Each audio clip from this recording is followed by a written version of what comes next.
Alright guys, so this is how you replace batteries on these Honeywell thermostats. Basically, I have this machine here, like this device. So what you need to do is grab it like this and then just pull it from the bottom.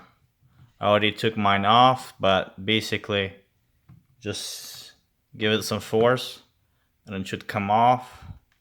And this is how it's basically sitting on it. So that's what's holding it. Here the batteries are. So change the batteries and put them back on, align them, and just snap it. Wow. You see it says replace batteries? Kind of hard to see, but anyways, again, just pull it from the bottom and it comes off. Replace the new batteries and snap it back on. Click like, share, and subscribe.